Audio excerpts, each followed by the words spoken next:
Varicose veins కి సరైన చికిత్స కోసం సంప్రదించండి ఎవిస్ హాస్పిటల్.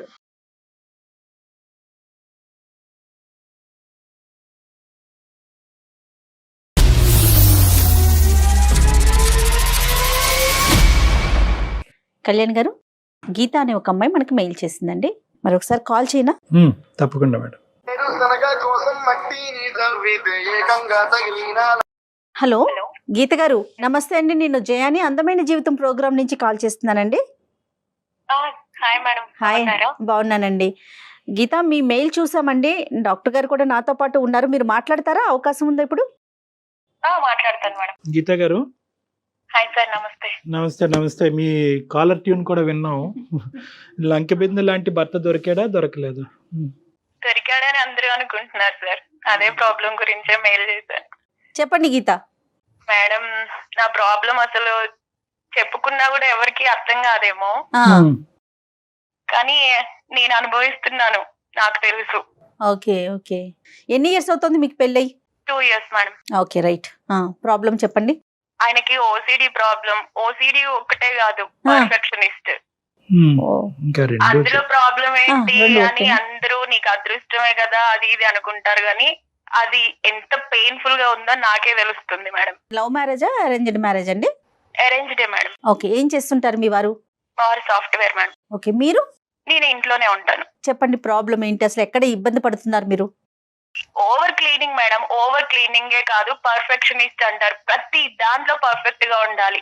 ప్రతి దాన్ని తుడిచి తుడిచి కడిగి కడిగి అందరూ అంటారు, నీకేమైంది, మీ వారు మంచిగా చూసుకుంటారు కదా, పర్ఫెక్ట్ గా ఉండడం ఈ రోజుల్లో తప్పేం కాదు కదా, నీట్ గా ఉండడం తప్పేంటి అని అనుకుంటా. ఎవరికి చెప్పినా ఇదే అంటారు. ఆయన ఉంటారా, మిమ్మల్ని కూడా ఉంచాలని చూస్తారా? నా రిమోట్ ఆయన చేతిలో ఉంటుందేమో అనిపిస్తుంది. నన్ను ఒక బొమ్మలాగా ఆడిస్తారు. నన్ను ఉంచాలని నన్నే కాదు, చుట్టుపక్కల ఉన్నవి అన్ని అలాగే ఉండాలి ఆయనకి. కదమ్మా, చేతులు కాళ్ళు కడుక్కోవటం, స్నానం చేయటం వరకేనా, లేదంటే ఇంట్లో వస్తువులు కడగటం, తొడవటం ఇవి కూడా ఉంటాయా? ఇంట్లో వస్తువులు అంటారేంటి సార్, ప్రతి ఒక్కటి. డస్ట్బిన్ కూడా డస్ట్బిన్ తో సహా ఉంటది. డస్ట్బిన్ ఒక దగ్గర మనం పెట్టామని అంటే, మేడం మీరు ఆడవాళ్ళు, మీకు తెలీదా మేడం, మనం పనులు ఎలా చేస్తాము, డస్ట్బిన్ ఎక్కడ పెట్టాలో మనకు తెలీదా? ఆ డస్ట్బిన్ కొంచెం జరిగినా కూడా అది అక్కడే ఉండాలి కదా, అక్కడి నుంచి ఎందుకు జరిపావని అంటారు. గ్యాస్ ఇప్పుడు గ్యాస్ బుక్ చేశాక గ్యాస్ తెస్తారు కదా మేడం, బాయ్ గ్యాస్ తీసుకొస్తాడా? తీసుకొచ్చినప్పుడు ఎవరైనా దాన్ని కడుక్కొని నీట్ గా సోప్ తో అన్ని కడిగేసి ఇంట్లో పెట్టుకుంటారా? ఎవరైనా గ్యాస్ ముద్దని ఎవరైనా కడుగుతారా? సిలిండర్ ని కడిగేస్తున్నారా? సిలిండర్ ని కడుగుతారు మేడం. సిలిండర్ ని కడిగి అప్పుడు గ్యాస్ రెగ్యులేటర్ పెడతారు ఆయన. ఇప్పుడు ఎవరైనా 2 years మ్యారేజ్ అయింది అని అంటే ఎలా ఉంటారు ఒక్కొక్కళ్ళు? నేను మా వారు వస్తున్నారు, ఎప్పుడైనా సరదాగా ఉండాలి మా వారితోటి, వచ్చి రాగానే హగ్ చేసుకోవాలి అనిపిస్తుంది నాకు. ఒకవేళ వస్తే ముట్టుకుంటే ఏంటి నీ చేతులు ఇలా ఉన్నాయి, ఏంటి నువ్వు ఇలా ఉన్నావు అని ఎక్కడ అంటారో అని కడిగి కడిగి నాకు చిరాకు వస్తుంది. ఇప్పుడు ఆయన వస్తున్నారంటే ఆ టైం చూసుకొని, బాబో ఈయన వస్తున్నారా, ఇప్పుడు నేను ఏం చేయాలి, ఇప్పుడు అన్ని నీట్ గా ఉన్నాయా లేదా, ఎక్కడ ఉన్నాయా లేదా, ఆఖరికి డస్ట్బిన్ కరెక్ట్ గా ఉందా లేదా, చెప్పులు కరెక్ట్ గా ఉన్నాయి. చెప్పులు మేడం వెళ్తారు, సరే ఆఫీస్ కి వెళ్తారు, ఆఫీస్ కి వెళ్ళేటప్పుడు బైక్ తీస్తారు, బైక్ తీసి వెళ్తున్నారు కదా అనేసి బాయ్ చెప్తాం మేము. బాయ్ చెప్పినప్పుడు అక్కడ దాకా వెళ్తారు, అక్కడ దాకా వెళ్ళి వెనక్కి వస్తారు. ఏ అమ్మాయి అయినా హస్బెండ్ బయటికి వెళ్తూ వెనక్కి వస్తున్నాడు అని అంటే ఏమనుకుంటారు? అమ్మ నా కోసమే వస్తున్నారేమో మా ఆయన అనుకుంటారు. అది కాదు, అక్కడ చెప్పులు కరెక్ట్ గా లేవని ఆ చెప్పులు సర్దేసి వెళ్ళిపోతారు.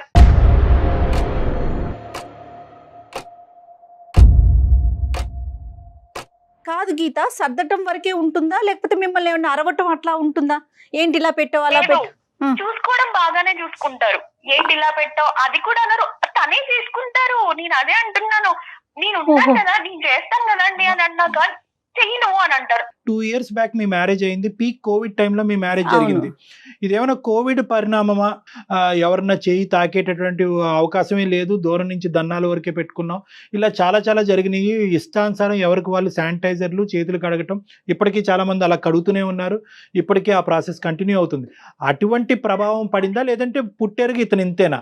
బై బర్త్ గురించి నేను అనుకోవట్లేదు సార్, వీళ్ళకి మధ్యలోనే వచ్చింది ఈ ప్రాబ్లం అని నేను అనుకుంటున్నా. మీ అత్తవారింట్లో ఎవరైనా ఇంత క్లీన్ గా ఉండటం, ఇంత క్లెన్జీగా ఈ చాదస్తాలు- ఫీల్ అవటం అలాంటివి ఉన్నాయా? లేరు మేడం, లేరు. ఎవరికి ఇతను లేవు. ఒక్కర్లే ఇలా చేస్తారు. అమ్మ ఎప్పుడైనా అమ్మ ఒకటి ఇప్పుడు ఇతను ఒకటే ఇలా చేస్తాడు అనేటటువంటిది యూజువల్ గా చాలా మంది అంటూ ఉంటారు. కానీ చాలా వరకు ఈ అతి చాదస్తం ఏదైతే కనుక వాళ్ళు చెప్పేటటువంటిది ఏంటంటే ముందు జాగ్రత్త అంటారు, ఇంకొంతమంది చాదస్తం అంటారు, ఇంకొంతమంది పట్టింపు అంటారు. సైంటిఫిక్ గా ఇది ఆ గీతను దాటితే ఓసిడి అంటారు. చాదస్తము, ఓసిడి అనేవి చాలా తక్కువ వర్డ్స్ సార్.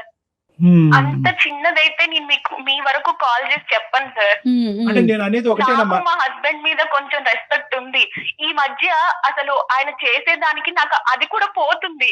డ్రెస్ వేసుకుంటే కూడా ఆ డ్రెస్ మీద ఒక చిన్న దారం కనిపించినా కూడా ఆ దారం ఇలా లేసింది ఏంటి అని అడుగుతారు.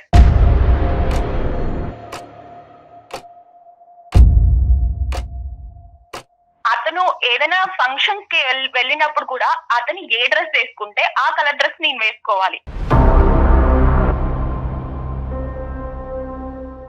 ఇది ఎలాగంటే కనుక స్టెప్ వైజ్ ఉంటుంది మేడం. ఫస్ట్ ఏంటంటే ఈ ప్రవర్తన ఏదైతే పట్టింపు ప్రవర్తన చాదస్తం ఇది వాళ్ళ వరకే ఉంటుంది ఫస్ట్ ఆఫ్ ఆల్. తర్వాత ఏంటంటే స్లోగా పక్కన వాళ్ళకి కూడా పాకుతుంది. ఏంటి గీతను అలా పెడుతున్నావు, అలా పెట్టకూడదు కదా, ఇది మాట.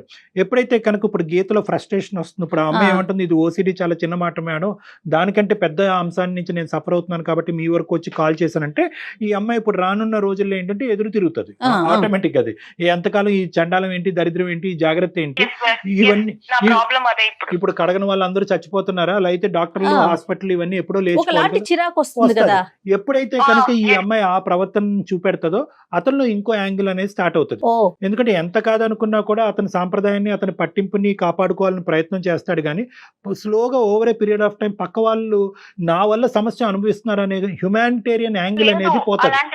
ఉండదు, పక్కన వాళ్ళు నా వల్ల సఫర్ అవుతున్నారు అనేది ఆయనలో కొంచెం కూడా. మీరు ఎప్పుడైనా డిస్కస్ చేశారా, నువ్వు ఓవర్ గా రియాక్ట్ అవుతున్నావు? మేడం అసలు నాతో డిస్కస్ చేయరు. నేను అతను పక్కన కూర్చుంటే పక్కన కూర్చొని మాట్లాడుతున్నా సరే చేతులు ఎక్కడ కడుక్కోమంటారో ఏం చేయమంటారో అని అసలు నేను పక్కకు కూడా వెళ్ళట్లేదు మేడం.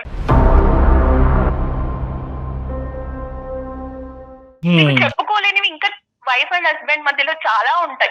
అలాంటివి ఇంకా చాలా ఉన్నాయి, చెప్పుకోలేను. ఎవరికైనా చెప్దామన్నా కూడా ఇంత చిన్న విషయాన్ని ఎందుకు ఇలా చేస్తున్నావు, అవును కరోనా నుంచి ఇప్పుడు అందరూ అలాగే ఉన్నారు అని అంటున్నారు. మా అమ్మ వాళ్ళకి కూడా చెప్పుకోలేను నేను. లంచ్ చేసేటప్పుడు ప్లేట్స్ కడిగి తీసుకొస్తాను మేడం, తీసుకొచ్చాక కూడా మళ్ళీ తను వెళ్ళి కడుక్కొని తీసుకొస్తారు. అర్థమైందమ్మా. అంటే అప్పుడు అతని మనసులో కూడా కాన్స్టెంట్ గా ఉండేటటువంటి థాట్ ప్రాసెస్ ఏంటంటే కనుక ఏ నిమిషం ఏది ఎక్కడి నుంచి వచ్చి నేను తాకుతాదో, నెక్స్ట్ ఏది కడుక్కోవాలనేటటువంటి ఎజెండా ఉదయం నిద్ర లెగిసిన దగ్గర నుంచి పడుకునేంత వరకు ఉంటుంది. ఈ కడుక్కోవటం తుడుచుకోవటం అనేది లేనటువంటి సమయం ఏదన్నా ఉందంటే కనుక అది నిద్ర సమయమే. మరి ఆఫీసులో ఇలాంటి వాళ్ళు ఎలా హ్యాండిల్ చేస్తారండి? అంటే ఇది కూడా చాలా మంచి పాయింట్ అమ్మా. ఓసిడి అనేటటువంటి ప్రాబ్లం ఉండేటటువంటి వాళ్ళు లైఫ్ లో చాలా సక్సెస్ఫుల్ అయ్యేటటువంటి వాళ్ళు, కెరియర్ లో చాలా సక్సెస్ఫుల్ అయ్యేటటువంటి వాళ్ళు, చదువు రీత్యా కానీ తెలివితేటల రీత్యా కానీ చాలా అభివృద్ధిలో ఉండేటటువంటి వాళ్ళు. సో ఇదేంటంటే సహజంగా మనం అనుకుంటారు చాలా తెలివైన వ్యక్తి, కానీ పక్కనున్న భార్య ఎంత సఫర్ అవుతుందో తెలుసుకోవాలి. ఎందుకు సార్ అసలు అంటే ఏంటంటే ఇంకా అది ఒక ఉచ్చమ్మ, ఒక ఊబి, ఆ కడుగుడు తుడుపుడు అనేటటువంటి ఊబి. ఎలాంటి ఊబి అంటే కనుక ఇంకా ఆ ఊబిలోకి వెళ్ళిన తర్వాత పక్కన ఇందాక నేను చెప్పాను కదా, పక్క వాళ్ళు ఏమనుకుంటున్నారు, వాళ్ళు ఎంత బాధపడుతున్నారు, భార్య తల్ల చెల్ల అనేది కూడా ఉండదు. ఇదేదో కోవిడ్ సమయంలో వచ్చినటువంటి అంశం కింద నాకు అనిపించట్లేదు. దానికి ముందు నుంచే ఇతనికి చాదస్తం, ప్రతిదీ ఒక ప్రక్రియ, ఒక పద్ధతి ప్రకారం జరగాలనే ఆలోచన కోవిడ్ రావడంతో, దురదృష్టం కొద్ది నీది ఆ సమయంలో నువ్వు పెళ్లి అవడంతో ఇది కాస్త ఈ విధంగా మారిందని నేను అనుకుంటున్నాను. కోవిడ్ తగ్గినా కూడా ఆయన శుభ్రత మాత్రం తగ్గలేదు. బయట కూడా ఇలాగే చేస్తారు సార్, బయట కూడా ఇలాగే చేస్తారు. మేము మొన్న ఒకసారి మ్యారేజ్ కి వెళ్ళాము, నేను శారీ కట్టుకున్నాను, హెయిర్ జడ వేసుకున్నానా, జడ వేసుకుంటే నేను మా ఫ్రెండ్స్ దగ్గర కూర్చున్నాను. వచ్చి అక్కడ మా ఫ్రెండ్స్ దగ్గర నేను కూర్చుంటానా, వచ్చి అక్కడికి వచ్చి జడ ఇలా వేసుకున్నావేంటి, ముందుకు వేసుకో, చీర ఇలా సర్దుకో. అంటే యూజువల్ గా ఏంటంటే అమ్మ ఈ పర్సనల్ యాంగిల్ అనేది ప్రొఫెషనల్ లైఫ్ లో ఉండదు. ఎందుకంటే ఆఫీస్ అనేటప్పటికి టైంకి అవుతుందా లేదా, ప్రాజెక్ట్ అవుతుందా లేదా, మేనేజర్ సాటిస్ఫై చేశారు అనేది కానీ, బాత్రూంలో ఇతను వెళ్ళి ఎన్నిసార్లు చేతులు కడుక్కుంటున్నాడు అనేది ఎవరు గమనించరు. కాబట్టి అక్కడ నడుస్తుందమ్మా. కానీ ఇంటికి వచ్చేటప్పటికి నా భార్య నేను చెప్పినట్టు, అంటే ఇతను ఆటోమేటిక్గా ఏంటంటే మిమ్మల్ని ప్రేమించట్లేదని కాదు, కానీ అతను ఏదైతే ఒక తీరును ఆచరిస్తున్నాడో దాన్ని సమర్థించుకుని ఆ తీరుని మీరు కూడా కుటుంబ సభ్యులుగా మీరు ఆచరిస్తే అది మీ మంచి గురించే. మనకి ఏ జబ్బు రాజు ఏది రాదు. సో ఈ అనవసరమైనటువంటి సెంటిమెంట్ మీకు చాలా ఈజీగా అంటుకుంటుంది, బయట ప్రపంచానికి అంటుకోవటానికి చాలా కష్టం. నాకు అసలు ఏ ఫ్రీడమ్ లేదా అనిపిస్తుంది. ఆయన చెప్పిన డ్రెస్ వేసుకోవాలి, ఆయన కూర్చోమన్న చోట కూర్చోవాలి, ఆయన తుడవమన్నది తుడవాలి. నేను ఇలాంటి లైఫ్ మాత్రం నేను బ్రతకలేను సార్.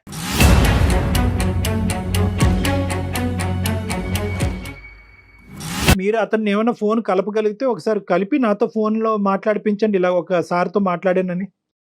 నాకైతే నమ్మకం లేదు, కలుపుతున్నాను సార్. ఓకే, ట్రై చేయండి. సహజంగా ఆడవాళ్ళలో ఇలా ఉంటుందండి. నేను ఎక్కువగా చూసింది ఓసిడి లక్షణాలు.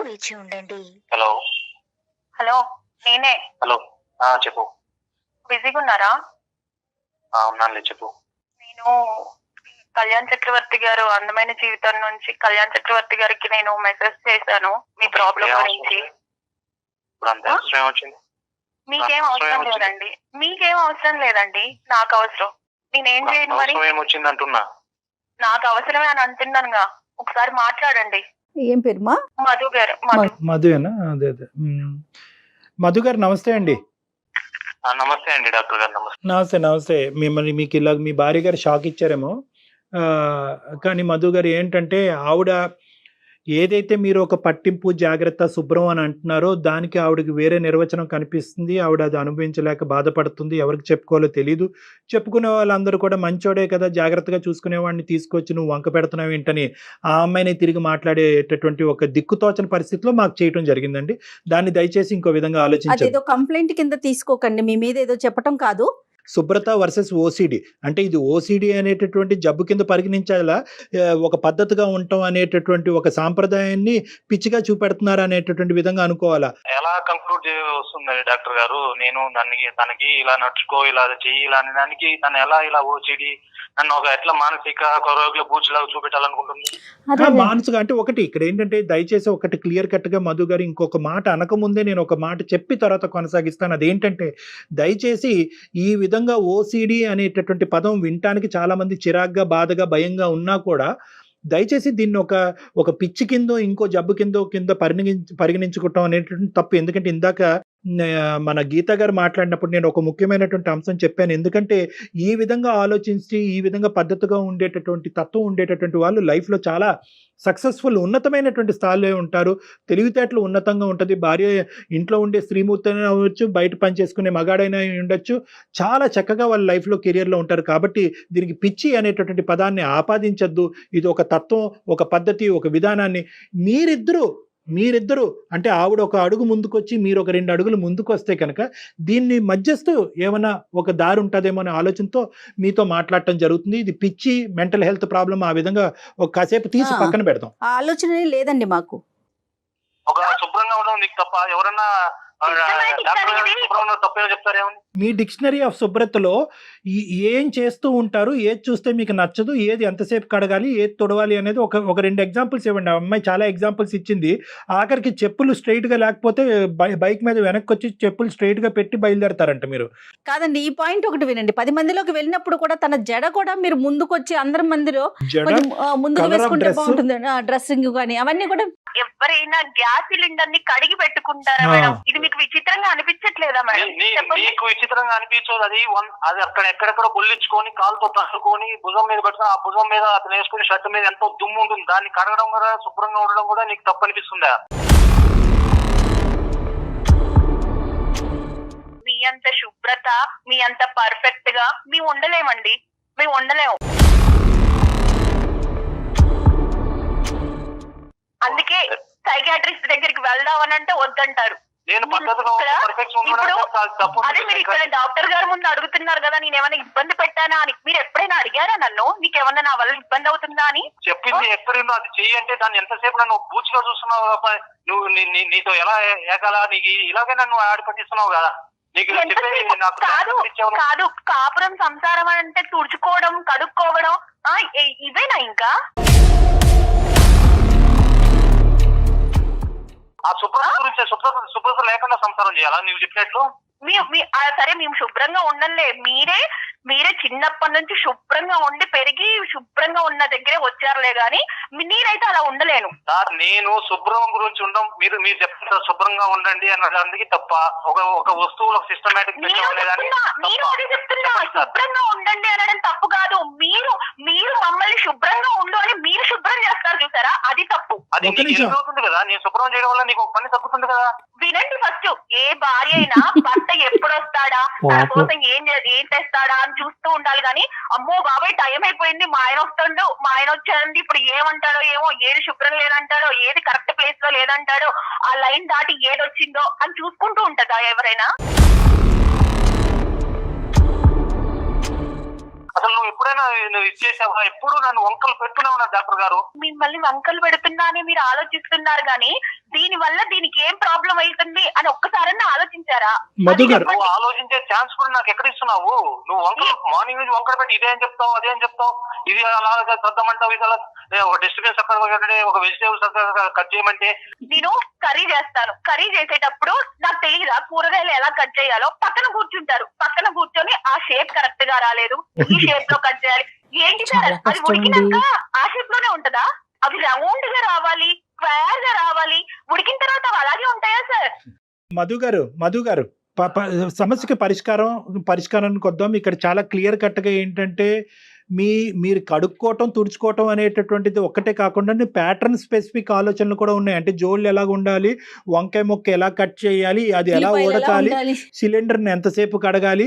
ఆఖరికి ఏంటంటే ఆ అమ్మాయి దురదృష్టం ఏంటంటే ఆ అమ్మాయి పరిగెట్టుకుని వచ్చి మిమ్మల్ని హగ్ చేసుకుందాం అని అనుకున్నా కూడా సాయంత్రం పూట నువ్వెంత నీట్గా ఉన్నావు, నీ జడ ఎలా ఉంది, నీ బట్టలు ఎలా ఉన్నాయి అనేది ఈ పర్సనల్ క్రిటిసిజంలోకి వెళ్ళేటప్పటికీ ఆ అమ్మాయి మానసికంగా గాయపడిందండి. మీ ఇద్దరి మధ్య గ్యాప్ పెరిగిపోతుంది కదండి, మీ శుభ్రత గ్యాప్ ని పెంచుతుంది.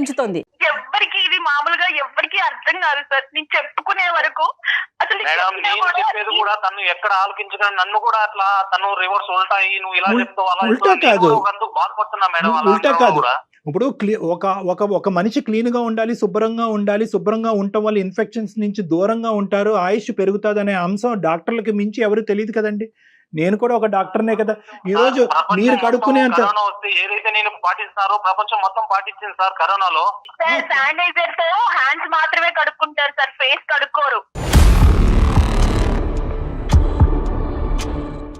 నేను ఎక్కడ చెప్పలేదమ్మా, నేను ఎక్కడ చెప్పలేదు నీకు. శుభ్రత ఉండడం కరెక్టే, మీలాగా అన్ని అసలు సిలిండర్ కడగడాలు, చెప్పులు కడగడాలు, డస్ట్బిన్ కరెక్ట్ గా పెట్టడాలు ఇవి ఎవ్వరికి ఉండవు. బాబోయ్ నా వల్ల కాదు డిస్కషన్ అంతా, మీరు ఏదో ఒకటి చేయండి సార్, నా వల్ల అవ్వట్లేదు అసలు. ఇప్పుడు ఇక్కడ సబ్జెక్ట్ అయితే మనకు క్లియర్ కట్ గా అర్థమైంది. ఆ అమ్మాయి భాష మీకు అర్థం కావట్లేదు, మీ భాష ఆ అమ్మాయికి అర్థం కావట్లేదు. కానీ at the end of the day ఒక్క పాయింట్ అయితే క్లియర్, మీరు ఏదైతే శుభ్రత, పరిశుభ్రత, జాగ్రత్త, అతి జాగ్రత్త అని అంటున్నారు, ఇవి ఓన్లీ 10%ఏనండి. మిగతా 90% మీరు చేసేటటువంటి కార్యక్రమాలు చాలా అసందర్భం, అనవసరం. ఆ అసందర్భం, అనవసరం అనేటటువంటిది మీరు లాజికల్గా దాన్ని సైంటిఫిక్గా ఏదో మీకు కావాల్సినటువంటి ఒక పుస్తకం రాసేసుకుని ఈ పద్ధతిలోనే ఉండాలి, ఇలాగే కట్ చేయాలి, ఇలాగే ఉండాలి, ఈ కలరే ఉండాలి, జుట్టు ఇలా దూకోవాలి అని చెప్పి ఈ శుభ్రత, అతి శుభ్రత కాస్త వేరే ఆస్పెక్ట్స్ అంటే పక్కనుండేటటువంటి వాళ్ళ యొక్క ప్రైవసీ, పక్కనుండేటటువంటి వాళ్ళ యొక్క స్వేచ్ఛను కూడా హరించేటటువంటి పరిస్థితికి వచ్చి ఆఖరికి ఆ అమ్మాయి ఎలా అయిపోయిందంటే మీ చేతిలో ఉన్న ఒక రిమోట్ కంట్రోల్ బొమ్మలాగా అయిపోయింది ఆ అమ్మాయి. సార్ మేము ఒక ఫంక్షన్ పోవాలని రెడీ అయ్యాం సార్.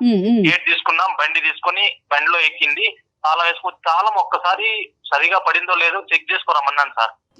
వచ్చిన తర్వాత అదేం చెక్ చేసుకొచ్చి రిటర్న్ వచ్చిన తర్వాత నా బైక్ ఎక్కి, నా బైక్ ఇంకా ఒకే టార్చర్, నువ్వు ఇలాగే చేస్తావు, నువ్వు ఇలాగే చెప్తుంటావు, మన ఫంక్షన్ హాల్ వరకు వెళ్ళినంత వరకు టార్చర్. నేను ఎక్కడ సరిగా డ్రైవింగ్ చేయలేని పరిస్థితి క్రియేట్ చేసింది సార్, అంత టార్చర్ చేసి. ఇలా మాట్లాడుకుంటే కొన్ని లక్షల సంఘటనలు ఉంటాయి. ఇక్కడ ఏమైంది అంటే కనుక ఇంకా ఈ అమ్మాయికి ఏది చేదస్తం, ఏది ఓసిడి అనేటటువంటి సంఘటన, ఏది నార్మల్ అనేటటువంటి ఆఖరికి ఏంటంటే ఈ అమ్మాయి మీతో పాటు ప్రయాణం చేసి ఈ అమ్మాయి ఒక కన్ఫ్యూజన్ లో వెళ్ళిపోయింది. అది ఒక్కసారి అయితే తన ఆ మాట అనకపోయి ఉంటుందండి. 2 ఏళ్ల నుంచి చూస్తుంది కదా ప్రతి అంశానికి ఒకటి. ఇంకొకటి ఏంటంటే కేవలం తను బాగా మంచిగా ఇల్లు గ్రూమింగ్ ఉండాలి. మీరు ఇచ్చేటటువంటి కంట్రోలు, మీరు పడేటటువంటి జాగ్రత్త ఆ అమ్మాయికి ఆనందాన్ని, సంతోషాన్ని, అదే విధంగా మీ యొక్క అభిప్రాయం ఆమె అభిప్రాయం కలిస్తే ప్రాబ్లం లేదండి. కానీ ఇక్కడ ఏమనిపిస్తుంది అంటే అమ్మాయికి ఇంకా నేను ఎప్పటికీ నా జీవితంలో ఈ పెళ్లిలో నాలాగా నేను బతకలేను, ఎప్పుడు కూడా మధు ఏది చెప్తే మధు ఎలా అయితే గిరిగిస్తే ఆ గిరిలోగానే నేను ఉండాలి, ఆ విధంగానే అతని చేతిలో ఒక రిమోట్ లాగా ఉండాలి అనేటటువంటి ఈ స్థాయిని ఆ అమ్మాయి తట్టుకోలేదండి. ఇంకా నేను అర్థం చేసుకుని తనకు చక్కగా అన్ని వివరించుకుంటూ వస్తున్నాను సార్. ఆయన దృష్టిలో అదే సార్, శుభ్రంగా ఉండడం ప్రేమ, పర్ఫెక్ట్ గా ఉండడం ప్రేమ, అది తప్ప ఏం తెలియదు. ఇంకా మంచిదే, మీరు ఆ స్థాయిలో భార్య నువ్వు వేసుకునే డిజైన్ చేసుకున్న హెయిర్ స్టైల్ గానీ అవన్నీ చూసి నేను ఎంత నీకోసంగా చెప్పింది, నీ మీద ఉన్న ప్రేమతో, నీకున్న ప్రేమతోనే నేను అవన్నీ చెప్పాను. నేను అది కాదు, మీరు నన్ను ప్రేమగా చూడాలి కానీ వేసుకుంటే బయట వాళ్ళకి బాగా కనిపిస్తావు, ఇల్లు నీటుకుంటే బయట వాళ్ళకి బాగా కనిపిస్తావు, వాళ్ళ గురించి ఆలోచిస్తారేంటండి? నాకు అర్థం కాదు. నేను ఎలా ఉన్నాను ఎందుకు పెద్దలు ఎందుకన్నారు ఇల్లు చూడు ఇంటిని చూడు ఇల్లాన్ని చూడు అని ఎందుకన్నారు పెద్దలు? మరి ఎందుకు తీసుకున్నారు? మీ అంత సామెతలు, మీ అంత నీట్నెస్ చెప్తున్నాను కదా, మీ అంత అయితే మాకు ఏం సాధగావు. కానీ సరే ఇప్పుడు ఏం చేయమంటారు చెప్పండి, నా వల్ల నా పర్మిషన్ తీసుకున్నా నువ్వు స్ట్రైట్ అవే డాక్టర్ దగ్గర ఎట్లా అమ్మా ఒక్క నిమిషం, మీరిద్దరు ఒక్క నిమిషం ఆగితే పరిష్కారం చెప్తాను. ఒకటి మధు, ఇక్కడ చాలా సందర్భాల్లో ఆ అమ్మాయి తట్టుకోలేక బయట వాళ్ళకి, ఇందాక కూడా నేను చెప్పాను, బయట వాళ్ళకి చెప్పినప్పుడు అంత బుద్ధిగా అంత పద్ధతిగా ఉన్న భర్తల మీద కంప్లైంట్ చేస్తామని చెప్పి బయట ప్రపంచం అది అప్రిషియేట్ చేయట్లేదు. ఎందుకంటే సమాజంలో చాలా మందికి, ఇంట్లో ఉన్న వాళ్ళకి, చదువుకున్న వాళ్ళకి, డాక్టర్స్ ఇంకా స్థాయిలో చదువుకున్న వాళ్ళకి కూడా ఓసిడి అనేటటువంటి కాన్సెప్ట్ పక్కనుండేటటువంటి భార్య కానీ భర్త కానీ అనుభవించే స్థాయికి ఎవరికి వెళ్ళదమ్మా. అది చాలా కష్టం, అది అర్థం కాదు. సో ఈ అమ్మాయి అందరికీ అర్థమయ్యేటటువంటి విధంగా చెప్పినా కూడా ఆ అమ్మాయికి పరిష్కారం దొరక్క సైకాట్రిస్ట్ దగ్గరకు పోదారా బాబు అంటే కనుక మీరు వినక మాకు ఫోన్ చేసింది. ఆ అమ్మాయి ఇదంతటిని ప్రేమ అనుకోవట్లేదు. మీరు ఎప్పుడన్నా అడిగారా ఇది ప్రేమ కింద వర్ణించచ్చా, ఇది నువ్వు ఆస్వాదిస్తున్నావా? నేను అడగకుండా నేను చూపించాను సార్, నేను దాన్ని ఆ విధంగా ఆమె నేను చూపించాను ఆ ప్రేమను. నేను మీరు ప్రేమ ప్రేమ ప్రేమ అని అంటున్నారు కానీ మీ మ్యారేజే రిస్క్లోకి వెళ్ళే పరిస్థితిలో ఉంది. ఆ అమ్మాయి నేను తట్టుకోలేకపోతున్నాను, ఇటువంటి పెళ్లిలో నేను ఉండలేకపోతున్నాను, నా బాధను ఎవరికి చెప్పుకోవాలో తెలియక ఆఖరి ప్రయత్నంగా డాక్టర్ గారు మీ దగ్గరికి వచ్చాననే మాట అంటుంది. నిజంగా మీ అతి జాగ్రత్త, అతి కడుగుడు మీ జీవితాన్ని త్యాగం చేసే పరిస్థితికి వచ్చింది. కాబట్టి నేను శుభ్రంగా పర్ఫెక్షన్ గా ఉండమని చెప్తున్నా సార్. నాతో భాగస్వామ్యురాలు ఎవరైతే నాతో వచ్చిందో ఆవిడ కూడా అలా ఉండాలని కోరుకుంటున్నాను. ఇది శుభ్రత స్థాయి దాటిపోయింది సార్, శుభ్రత స్థాయి దాటిపోయి చాదస్తం అనే స్థాయి దాటిపోయి ఓసిడి అనేటటువంటి ఏరియాలోకి వెళ్ళిపోతుంది ఇది. కాబట్టి ఓసిడి అనేటటువంటి వాళ్ళు ఏదో పిచ్చో వెర్రో అని మనం అనం కానీ జాగ్రత్త, అతి జాగ్రత్త, శుభ్రత, అతి శుభ్రతకు వెళ్ళిపోయి అవతల పక్కనుండేటటువంటి వాళ్ళ సహనాన్ని కూడా పరీక్షించే స్థాయికి వచ్చినప్పుడు ఖచ్చితంగా దానికి కౌన్సిలింగ్ కానీ ట్రీట్మెంట్ కానీ అవసరం. ఏదైతే ఇల్లు చూడు ఇల్లాలని చూడు అనేటటువంటి పెద్ద సామెతలు మీరు వాడుతున్నారో అదే ఇల్లాలు ఇప్పుడు గడప దాటి బయటకు వెళ్ళే పరిస్థితి వచ్చింది. అమ్మాయి ఏం కోరుకోవట్లేదు, డాక్టర్ గారు ఏం చెప్పారో అదే కోరుకుంటున్నా. ఇది అట్లీస్ట్ ఇది ఒక ప్రాబ్లం అని మీరు ఒప్పుకోకపోయినా ఒక ప్రొఫెషనల్ దగ్గరికి వెళ్ళి ఇది ప్రాబ్లమా కాదా అనేటటువంటిది అతను నోటి వెంట విందాము అనేటటువంటి ఆలోచన మీకు వస్తే కనుక 50% జాబ్ అయినట్టే. మీ ప్రేమకు నిర్వచనం ఇది కాదు, మీరు ప్రేమ ఈ విధంగా చూపెడితే కనుక ఆవిడ ఉక్కిరి బిక్కిరి అయిపోయి చచ్చిపోయేటట్టుంది. కాబట్టి ఈరోజు ఆవిడని డిసైడ్ చేస్తుంది తనకు నచ్చేటటువంటి ప్రేమ ఏంటి, భర్త ఏ విధంగా ఉంటే కనుక దాన్ని స్వీకరించి ఆస్వాదించి సంతోషంగా ఉంటాననేది ఆవిడ దాన్ని ఆ విధంగా ఆవిడ డిఫైన్ చేయడానికి రెడీగా ఉంది. దానికి కావాలి అంటే కనుక ఒకప్పుడు ఇది ఓసిడి ప్రాబ్లమా కాదా అనేటటువంటి ఆలోచన మీకు తెలియాలి అంటే కనుక ఒకసారి ఏదైనా కౌన్సిలింగ్కి వెళ్ళండి. నా దగ్గరికైనా పర్లేదు, వేరే సైకాట్రిస్ట్ దగ్గరికైనా పర్లేదు. ఒకసారి ఓపెన్ మైండ్తో వెళ్ళి అసలు అతను ఏం చెప్తాడో అనేటటువంటిది వినే ప్రయత్నం చేయండి. ఒక స్టెప్ ఫార్వర్డ్ గా వేయండి, జస్ట్ అంతే. కౌన్సిలింగ్ వెళ్ళి తర్వాత నార్మల్ గా ఉంటది అనుకుంటే ఓకే సార్, లేదంటే నేను కంటిన్యూ చేయలేను. గీత అప్పుడే అంత ఫైనల్ డెసిషన్స్ కి రాకమ్మా. ఒకసారి ఇప్పుడే కదా ఫస్ట్ టైం నువ్వు బయటకు వచ్చి తనకి ప్రాబ్లం ఉందని మాట్లాడుతున్నావు. ఎందుకంటే అంతలాగా ఆ విధంగా చూసుకుంటే నువ్వు అలా ఎలా డిసిషన్ తీసుకుంటున్నావు? ఫ్రస్ట్రేట్ అయ్యి మాట్లాడుతున్నాను కానీ బాగా చూసుకుంటున్నాను అన్న భ్రమలోనే మీరు ఉండండి. నాకైతే నా వల్ల అవ్వట్లేదు. అలా కాదు గీత గారు, ఇప్పుడు మీరే చూడండి. మీరు తప్పుగా భావించద్దు. ఆ అమ్మాయి చాలా రోజులు బట్టి చాలా నెలలు బట్టి ఫ్రస్ట్రేట్ అయ్యి తన భావాన్ని ఎక్కడ వ్యక్తపరచలేక ఈ రోజు అలా వెలగక్కుతుంది. దయచేసి ఒక్క నిమిషం ఆ అమ్మాయి ఫ్రస్ట్రేషన్ మీరు అర్థం చేసుకోండి. నేను చాలా సంతోషిస్తున్నాను. ఈరోజు నేను బయటకు వచ్చి ఒక డాక్టర్తో మాట్లాడతాను అనే ఆలోచనకు మీరు రావటం అనేది ఈ రోజు ఈ కార్యక్రమానికి ఒక శుభ సూచకం. చాలా సంతోషం అండి. నెంబర్ 1. నెంబర్ 2 ఏంటంటే ఇంకా మీరు మళ్ళీ ఇంటికి వెళ్ళి నన్ను కలిసేంత వరకు మళ్ళీ ఏ డిస్కషన్లోకి వెళ్ళబాకండి. మిగతాది ఏదున్నా కూడా క్లినిక్ ప్రెమిసెస్లోనే మనం మాట్లాడుకుందాం. ఆ అమ్మాయికి కొన్ని కావాలి మీ దగ్గర నుంచి, అవి మీరు ఇవ్వటానికి రెడీగా ఉండండి. ఎందుకంటే at the end of the day మీరిద్దరు ఒకరి గురించి ఒకరు చేసుకోవట్లేదు, ఈ కుటుంబం గురించి చేసుకుంటున్నారు. రైట్. సరే అండి డాక్టర్ గారు, Super. మీరు చెప్పినట్టు పాటిస్తాను నేను. రైట్ Right, రైట్ right, గీత okay. మీరు కూడా ఇంకా ఇంతే సంగతులు అలాంటి అతను ఒక మాట ముందుకు వచ్చిన తర్వాత మీరు ఆ. ఎంకరేజింగ్ గా మాట్లాడాలి. అది ఓకేనా? ఒకసారి డాక్టర్ గారిని కలుద్దురు కానీ దాని తర్వాత మళ్ళీ మనం డిస్కస్ చేద్దాం. Okay okay Geetha, okay Geetha, all the best. Right అండి, thank you. Thank you. Thank you ma'am. Right, నమస్తే డాక్టర్ గారు. నమస్తే జై. Thank you.